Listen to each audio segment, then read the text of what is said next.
أعوذ بالله من الشيطان الرجيم بسم الله الرحمن الرحيم وهو الذي سخر البحر لتأكلوا منه لحما طريا وتستخرجوا منه حلية تلبسونها وترى الفلك مواخر فيه ولتبتغوا من فضله ولعلكم تشكرون وألقى في الأرض رواسي أن تميد بكم وأنهارا وسبلا لعلكم تهتدون وعلامات وبالنجم هم يهتدون. نرانی درس کے ان شاء اللہ العزیز سورۃ النحل پارہ نمبر 14 رکوع نمبر 2 آیات نمبر 14 15 16 درې آیاتونه چې نو هغه ویلې کېږي.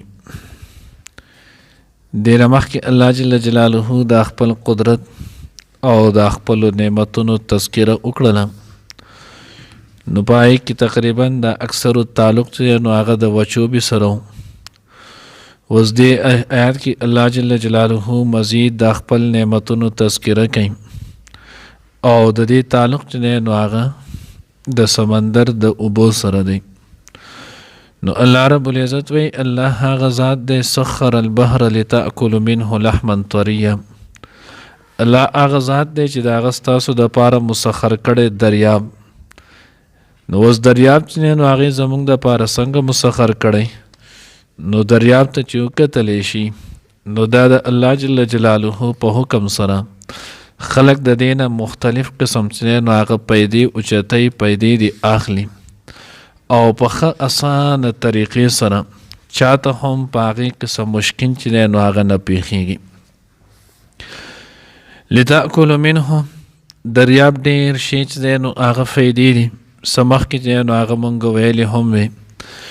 نو اوس په هغې کې یو فایده من جمله د هغې نه دا ده چې تاسو د هغې نه خورئ لحما طریا، غوښه چې نو هغه تازه.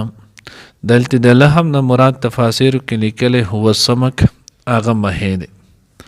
حدیث مبارکه کې هم راځي د الله پیغمبر فرمایي احلت لنا میتتان، زمونږ د پاره چې نو هغه حلالې کړی شوي دي دوه چې نو هغه میتې و دمان او دوه وینې.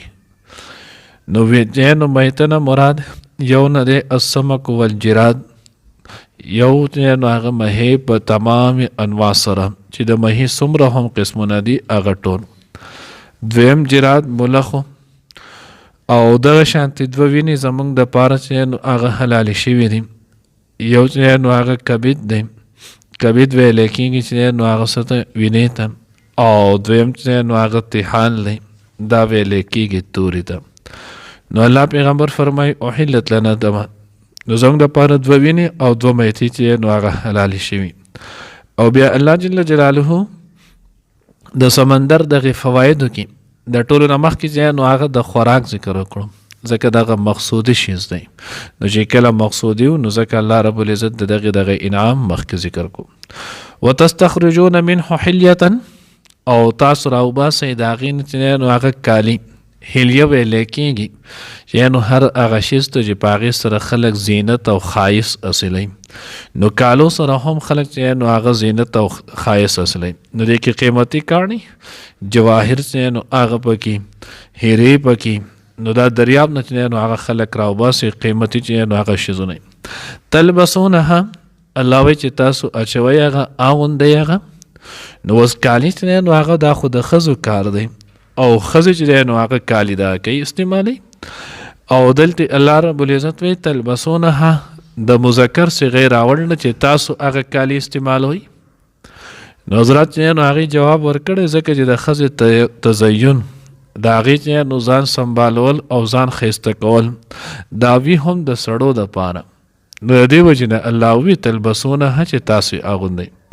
بلکې دې پورې هم فقهاو لیکلي دي که چېرته یو ښځه چې نو هغه خپل کور کې تزین نه کوي، ځان نه سنبالوي، نو باقاعده خاوند چې نو هغې باندې د هغې له تنبیه ورکولی شي، وهلی شي، هغې ته زجر چې نو هغه ورکولی شي. ځکه دا به چې نو هغه په خپل کور کې خپل خاوند ته ځان سنبالوي د پاره د دې چې د هغه بیا یو ځي او بل چې د ګناه نه چې نو هغه بچ وي. اوس ماحول بالکل الټه شوی دی، دین نه خلک چې نو هغه لري دي. نو په کور کې ښځه داسې لکه نو هغه د غوجلې لړ د هغې چې نو هغه په بد څښا جامو کې څښا پوندې څښا په بد حل داسې چې نو هغه به او کله چې بهر ته وځي نو بیا الیاذ بالله داسې پیشنې داسې چې نو هغه قصې، بلکې بعضې پکې اکثر چې بهر ته وځي نو خوشبو او سینټ چې نو هغه هم لګوي. حالانکه حدیث مبارکه کې راځي مفهوم د هغې دی ترمذي چې نو هغه ترمذي چې لساني روایت دی. الله پیغمبر فرمایي کومه ښځه چې د کور نه وتله او دې چې نو عطر ولګول خوشبوي ولګوله، الله پیغمبر فرمایي هي کذا و کذا، دا ښځه زانیه ده، دا غلطه ښځه ده چې دی نو هغه دا خلک ځان طرف ته مایله کوي داسې کوي. نو اوس موږ وګورو چې کله د کور نه وځي نو بیا څومره چې نو هغه نوي خاص د هغې دپاره جامې صورت تزین چې نو هغه کوي. او په کور کې چې کم وخت کې د تزین حکم دی هلته پس ښه حل ګرځي. نو ځکه الله وی تلبسونها دا مذکر صیغې دې وجې نه راوړي. وتر الفلک مواخر فیه او تو به وینې چې نو هغه کشتۍ غټ کشتۍ جهازونه مواخر د ماخره جمع ده او ماخره معنی چې نو هغه چیر نشلول.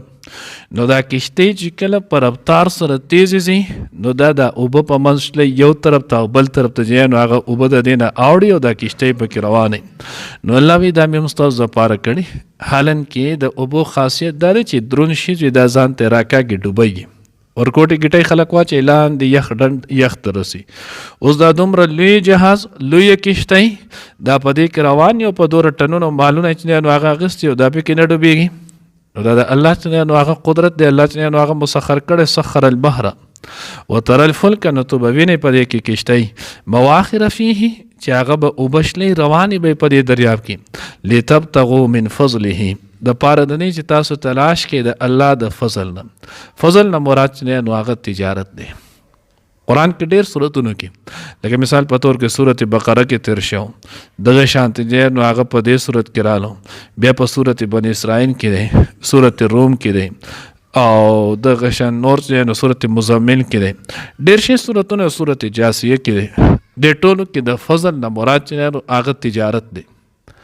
اوس دا الله رب العزت په طور د نعمت ولې ذکر کو نو ډېر شي وجې دی. من جمله یو وجه د هغې نه دا ده الله وایي ولتبتغوا من فضله دا ګاک راویستل د ګاک په زړه کې چې نو هغه اچول ګاکستانه چې نو هغه اغستل کول. نو چې کله دا کارونه چې نو هغه کېږي هم نو دا د څه د وجې نه کېږي نو دا الله راولي. دا ګاک راویستل دا هر څه دا د الله چې نو هغه تعالی درکوي. نو ځکه دې ته فضیلت ویلی. دویم دا دی چې دې کې تاجرانو ته چې نو هغه اشاره ده چې ګوره تعالی کم دا کار درکړی دی کې الله کومه نفع درکوي، دا نفع دا د الله په فضل باندې شوي ده. نو چې کله د خدای په فضل باندې ده نو د دغې ګټې کې ته تکبر مه کوه، غرور چې نو هغه مه کوه. د الله حکمونه چې نو هغه پکې مه پامال کوه، د الله حکمونه چې نو هغه ادا کوه. او دریم وجه حدیث مبارکه کې هم راځي چې کم نیک او صادق رښتینی چې نو هغه تاجر وي په ورځ د قیامت به نو هغه د دوی حشر د انبیاء او صلحاء او صادقینو سره چې نو هغه کېږي. نو ځکه الله وایي ولتبتغوا من فضله ولعلکم تشکرون د پاره د دې چې تاسو شکر ادا کړئ. والقا فی الارض رواسي ان تمید بکم او الله رب العزت چې نو هغه اچولې دي غرونه چې نو هغه په ځمکه باندې ان تمید بکم د پاره د دې چې دا خوځي نه په تاسو باندې. نو ځمکه الله رب العزت د اوبو د پاسه پیدا کړو نو د اوبو چې نو هغه لاندې نو دا بړقېدله دا ځمکه. نو چې کله برقېدله نو که دغه حق شانتې پاتې شوی نو دې باندې بیا خلکو د دې نه فایده نه اخیستله، فایده به دې نه اخیستلی کېده. هر وخت به خلک په خوف او په یره او په تیاره کې چې نو هغه بولو. نو چې کله دغه شانتې و الله جل جلاله چې نو هغه په دې باندې غرونه ووهل لکه څنګه چې صورت نبه کې راځي والجبال اوتادا. الله وایي مونږ د غرونه په دې باندې ووهل په مثل چې نو هغه د میخو لکه څنګه چې لښته ډکېږي دا کېږي نو الله رب العزت په هغې باندې چې نو هغه د خلک چې ترکاڼ په هغې باندې میخ ووایي نو دغه تخته راټینګه کړي. نو ځمکه چې څنګه خوځېدله نو الله جل جلاله په دې باندې غرونه دی چې نو هغې پې ووهل په شان د میخونو د ځمکې چې نو هغې پې راټینګه کړله. وانهارا او الله رب العزت چې نو پیدا کړي په دې کې دریابونه وسبلا او لارې لعلکم تهتدون د پاره د دې چې تاسو په بیا لار عمومي هدایت چې نو هغې په سمه لار باندې شئ. وعلامات او الله وی نور هم ډیر شي چې دی نو هغه نښې دي. وبالنجم هم یهتدون او دوی چې دی نو هغه په ستورو باندې لاره مومي. نو ستوري علامه قتاده رحمه الله فرمایي وایي ستوري الله جل جلاله د درې مقصد دپاره پیدا کړي دي. تفسیر خازن کې لیکلي نو که چېرته دغه درې مقصد نه ماسوا چې دی نو هغه انسان د نور سالي نو د ځان چې نو هغه په تکلیف کې واچولو. درې مقصدونه چې نو هغه کم دي. نو دو مقصد الله جل جلاله تبارک الذی کې چې نو هغه آیات نمبر 5 کې ذکر کړي او یو چې نو هغه په دې آیات کې دی. الله وی وبالنجم هم یهتدون پستورو باندې دی چې نو هغه لاره مومي. دی په هغې باندې چې نو هغه ګوري پایت باندې چې نو هغه روان وي قبله به چې نو هغه معلوموي. نور سمندري چې نو هغه لارې وغیره اکثریت چې نو هغه پستورو په ذریعه خلک معلوموي. او دو پیدې چې نو هغې په څه کې ذکر کړي تبارک الذی کې چې نو سورت ملک کې آیات نمبر 5 کې الله وی ولقد زینا السماء الدنیا بمصابیح مونږ د اسمان چې نو هغه ښایسته کړی دی په مصابیح په ډیوو سره یعنی ستورو سره وجعلناها رجوما للشیاطین او دغه ستوري چې نو هغه دا مونږ چې نو آله د ویشتلو چې نو هغه جوړه کړې د للشیاطین دپاره چې نو هغه د شیطانانو. نو معلومه دا شوله چې د ستورو درې پیدې دي. نمبر 1 په دې باندې لارې زده کول لاره معلومول.